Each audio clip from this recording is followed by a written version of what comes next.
জানেন কি ইতিহাসে মাত্র একজন মানুষকে ফেরেশতারা গোসল দিয়েছিল? হ্যাঁ, শুনতে অবিশ্বাস্য লাগছে তাই না? কিন্তু এটা সত্যি ঘটনা। আর সেই মানুষটির বয়স ছিল মাত্র ২২ বছর। বিয়ের প্রথম রাতেই তিনি এমন একটা সিদ্ধান্ত নিয়েছিলেন যা তাকে চিরকালের জন্য অমর করে দিয়েছে। আজকে আপনাদের শোনাব সেই অবিশ্বাস্য কাহিনী। ঘটনাটা ঘটেছিল উহুদের যুদ্ধের দিন, সেই ভয়াবহ যুদ্ধ যেখানে ৭০ জন সাহাবী শহীদ হয়েছিলেন। কিন্তু আমাদের গল্প শুরু হয় আসলে তার একদিন আগে থেকে। মদিনায় তখন আনন্দের পরিবেশ। হানজালা নামের এক তরুণ সাহাবীর বিয়ে হচ্ছে। তার বয়স মাত্র ২২ বছর। শক্তিশালী, সাহসী এবং ঈমানে পূর্ণ একজন যুবক। তিনি বিয়ে করছেন জামিলা নামের এক সুন্দরী মেয়েকে। রাসূলুল্লাহ সাল্লাল্লাহু আলাইহি ওয়াসাল্লাম নিজে এই বিয়েতে দোয়া করেছিলেন। বিয়ের রাত। কল্পনা করুন সেই মুহূর্তটা। নতুন জীবনের শুরু, স্বপ্ন আর আশায় ভরা এক রাত। কিন্তু ভোরবেলা হঠাৎ একটা আওয়াজ ভেসে এলো, জিহাদের ডাক। খবর এসেছে যে কুরাইশরা ৩,০০০ সৈন্য নিয়ে মদিনা আক্রমণ করতে আসছে। তারা চায় বদরের প্রতিশোধ নিতে। মুয়াজ্জিন চিৎকার করে বলছেন, হে মুসলমানরা, বের হও, শত্রু এসে গেছে, রাসূলুল্লাহ তোমাদের ডাকছেন। হানজালা এই ডাক শুনলেন। তার পাশে শুয়ে আছেন তার নববধূ। মাত্র কয়েক ঘন্টা আগে শুরু হয়েছে তাদের বিবাহিত জীবন। এখন ভাবুন তো, এই পরিস্থিতিতে আপনি কি করতেন? হানজালা বিছানা থেকে উঠে দাঁড়ালেন।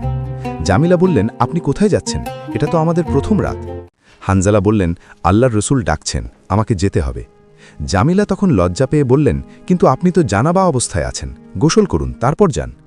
এখানেই এলো সেই ঐতিহাসিক মুহূর্ত, সেই সিদ্ধান্ত যা হানজালাকে চিরকালের জন্য বিখ্যাত করে দিল।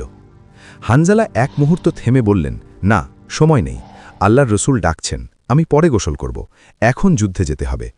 বুঝতে পারছেন, তিনি জানতেন গোসল জরুরি, কিন্তু তার কাছে আল্লাহর ডাক আরও বেশি জরুরি মনে হল। তিনি তার তরবারি তুলে নিলেন, বর্ম পড়লেন আর দৌড়ে বেরিয়ে গেলেন। জামিলা জানালার পাশে দাঁড়িয়ে দেখলেন তার স্বামী ছুটে যাচ্ছেন যুদ্ধের দিকে। তিনি জানতেন না এটাই তাদের শেষ দেখা। উহুদের যুদ্ধক্ষেত্রে পৌঁছালেন হানজালা। সেখানে ৭০০ মুসলিম মুখোমুখি হয়েছে ৩,০০০ কাফিরের। প্রথম দিকে মুসলমানরা জিতছিল, কিন্তু যখন তীরন্দাজরা ভুল করে তাদের অবস্থান ছেড়ে দিল, তখন খালিদ বিন ওয়ালিদ পেছন থেকে আক্রমণ করল। পরিস্থিতি সম্পূর্ণ বদলে গেল। মুসলমানরা ৪ দিক থেকে আক্রান্ত হল। রাসূলুল্লাহ নিজেও আহত হলেন। হানজালা যখন যুদ্ধক্ষেত্রে এলেন, দেখলেন ৪ দিকে বিশৃঙ্খলা। তার প্রিয় নবী বিপদে। মুসলমানরা ছত্রভঙ্গ হয়ে যাচ্ছে। তার ভেতরে আগুন জ্বলে উঠল। তিনি ঝাঁপিয়ে পড়লেন যুদ্ধক্ষেত্রে, সিংহের মতো। একের পর এক শত্রু হত্যা করতে লাগলেন তিনি। তার তরবারি যেন বিদ্যুৎ, কেউ তাকে থামাতে পারছিল না। হঠাৎ তিনি দেখলেন আবু সুফিয়ান, কুরাইশদের সেনাপতি, এই যুদ্ধের প্রধান হোতা। হানজালা ভাবলেন, যদি এই মুহূর্তে আবু সুফিয়ানকে শেষ করা যায় তাহলে যুদ্ধের মোড় ঘুরে যাবে। তিনি পূর্ণ শক্তিতে ছুটে গেলেন আবু সুফিয়ানের দিকে, এত দ্রুত, এত সাহসের সাথে যে আবু সুফিয়ান ভয় পেয়ে গেলেন। হানজালা ঘোড়ার লাগাম ধরে টান দিলেন, আবু সুফিয়ান ঘোড়া থেকে পড়ে গেলেন মাটিতে। হানজালা তরবারি তুললেন তাকে শেষ করে দেওয়ার জন্য। মাত্র ১ সেকেন্ড বাকি। কিন্তু ঠিক এই মুহূর্তে পেছন থেকে একজন কাফের সৈন্য তাকে দেখতে পেল। তার নাম শাদ্দাদ। সে তার বর্ষা ছুঁড়ে মারল হানজালার দিকে। বর্ষাটা গিয়ে বিঁধল হানজালার পিঠে। তিনি মাটিতে পড়ে গেলেন। কিন্তু তার মুখে ছিল শান্তির হাসি। তিনি জানতেন তিনি শহীদ হচ্ছেন আল্লাহর রাস্তায়। তার শেষ কথা ছিল আল্লাহু আকবার। মাত্র ২২ বছর বয়সে, বিয়ের মাত্র ১ রাত পরে হানজালা শহীদ হয়ে গেলেন। যুদ্ধ শেষ হল। ৭০ জন সাহাবী শহীদ হয়েছেন। রাসূলুল্লাহ সাল্লাল্লাহু আলাইহি ওয়াসাল্লাম শহীদদের দেখতে যুদ্ধক্ষেত্রে ফিরলেন। তিনি এক এক করে প্রতিটি শহীদের কাছে গিয়ে দোয়া করছিলেন। হঠাৎ তিনি হানজালার কাছে এসে থমকে দাঁড়ালেন। তার মুখে বিস্ময়ের ছাপ। তিনি সাহাবীদের দিকে তাকিয়ে বললেন, আমি ফেরেশতাদের দেখছি, তার হানজালাকে গোসল দিচ্ছে। সাহাবীরা অবাক হয়ে গেলেন।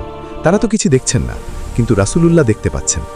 রাসূলুল্লাহ বললেন, তার স্ত্রীকে জিজ্ঞাসা করো হানজালা কি অবস্থায় ঘর থেকে বেরিয়েছিল। সাহাবীরা মদিনায় গিয়ে জামিলাকে জিজ্ঞাসা করলেন। জামিলা লজ্জা পেলেন, কিন্তু সত্য বললেন। তিনি বললেন, হানজালা জানাবা অবস্থায় বেরিয়েছিল, জিহাদের ডাক শুনে তিনি গোসল করার সময় পাননি।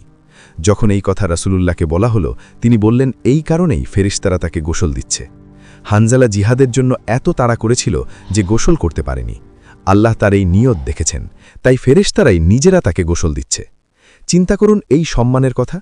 ইতিহাসে আর কোনো মানুষ এই সম্মান পায়নি। এই ঘটনার পর থেকে হানজালা পরিচিত হলেন গাসিলুল মালাইকা নামে, যার অর্থ ফেরেশতাদের দ্বারা গোসল প্রাপ্ত। কিয়ামত পর্যন্ত এই নাম থাকবে তার। আর জামিলা, তিনি গর্ভবতী ছিলেন, কয়েক মাস পর একটি ছেলে সন্তান জন্ম নিল, যে কখনো তার বাবাকে দেখেনি। কিন্তু সেই ছেলে বড় হয়ে হলো একজন বড় আলেম এবং মুজাহিদ। তার নাম আবদুল্লাহ ইবনে হানজালা। আজ 1400 বছর পর আমরা এই গল্প বলছি। কেন? কারণ এই গল্প আমাদের শেখায় কিছু গুরুত্বপূর্ণ বিষয়। প্রথমত, আল্লাহর ডাক সবকিছুর ওপরে। হানজালা বিয়ের রাত ছেড়ে জিহাদে গিয়েছিলেন। দ্বিতীয়ত, নিয়ত এবং আন্তরিকতাই আসল।